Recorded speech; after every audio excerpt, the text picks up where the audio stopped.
Stiglitz is our guest. New book out, The $3 Trillion War. We had him on with us last January. We also interviewed him here in Austin for the TV show.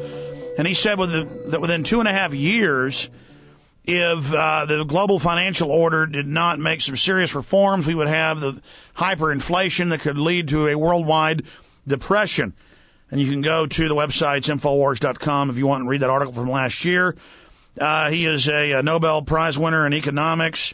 He is a former World Bank chief economist. If I tried to go over his entire bio, it would take hours, but you can just Google Joseph Stiglitz. He's written quite a few best-selling books as well. The new one, The $3 Trillion War, and that's just how much it costs now, not to mention our good name worldwide. And so I really appreciate Joseph Stiglitz joining us. Thank you for coming on, sir. Nice to be here. You were here about 1 year and 4 months ago, and you laid out in 20 minutes a forecast of what indeed happened, but we've gone about 90% into your forecast. I'm hoping the rest of the 10% isn't correct and we don't have a depression in another 2 years. What do you see happening? Well, actually, the prospects of our economy right now are not very good. To some extent, what happens depends on what the American government and other governments do. But right now, even the IMF, and I've often disagreed with the IMF, but right now I think they're on target. They are saying that the American economy is going to be very weak, not only this year, but next year, and it won't be until 2010 before the economy really starts to show a recovery. Part of the problem is that the current administration has been doing too little, too late. What they've been doing is not well designed. And the fundamentals of economic policy are that it takes a while before any action that you take has full effect. So if this administration isn't going to do anything, it's going to be until the next administration comes into office, and that means that we won't begin to get the right medicine until the beginning of 2009, and that means we're talking about late 2009, 2010, before we start seeing really a solid recovery.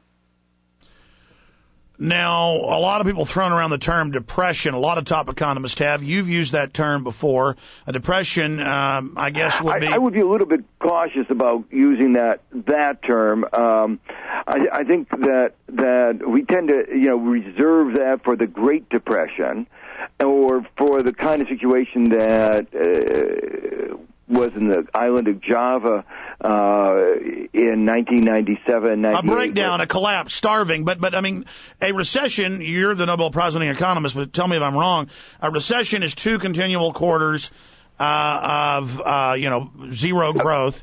And then a depression would be how many quarters? Well, they don't actually. We usually think of a depression as really very strong negative growth for an extended period of time.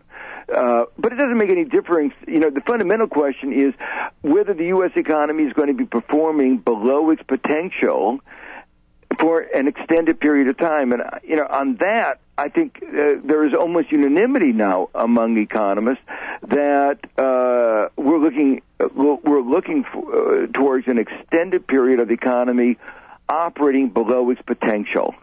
And there's a very simple reason, and part of the reason why there's a little bit of discussion of depression is that the fundamental reason for this downturn is very similar to that of the Great Depression: weaknesses in the financial system. The losses that the banks are incurring, the financial system incurring, are quite literally mind-boggling. We're talking about hundreds of billions of dollars. We've seen lots of write-offs. And the IMF estimates the total amount to be nearly $1 trillion. And then there's that cascading effect as you have the bubble popping, everybody leveraged out in the Western world, more and more housing crises with subprimes, more and more of all these instruments that are AAA rated. I mean, it's all leading towards, you said here a year ago that, you talked about the term depression. Now I guess things are so serious you don't want to use that term. What I'm trying to understand here is how we could get out of this, where you see this, where do you see it going with the current management and the different jockeying groups that are out there at the helm of central banks versus where you'd like to see it go? Yeah, well, the basic thing is that what happens to the financial sector is not unconnected, is very closely connected with the real sector. Wall Street and Main Street are very closely linked. If, as is what's happening, the financial sector is having serious economic problems, it has no choice but to start reining in credit. If it's not making loans, individuals, households, firms can't do the investment that they would otherwise have done. As they cut back their economic activity, the whole economy slows down, and the whole thing just sort of unravels. And that's what we're beginning to see go our economy going through. Now, you are absolutely right, and I've been talking about this actually now for several years. It was so clear that we faced a housing bubble, and that housing bubble was sustaining a consumption boom. Savings in the United States plummeted to zero, some quarters negative. It was clear that that was not sustainable. What was going on? Well, it's pretty simple, and it's actually related to my book, The $3 Trillion War, where I argue that, in fact, there's not two issues in this campaign, but one, the war and the economy are very closely connected. The war was having a very negative effect on the economy for a variety of reasons that I spell out.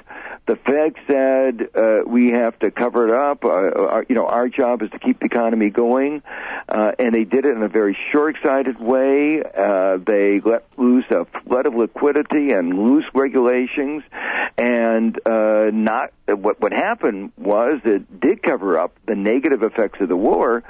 But we were living on borrowed money and borrowed time, and a day of reckoning had to come. We couldn't predict when it was going to come, but we knew that it was going to come. So in layman's terms, how bad is it going to get? Because I've had the head of the New York business school on. I've had all these other former Treasury policy heads. I've had them, I've had the shadow stats people on about what real inflation is at like 15% now.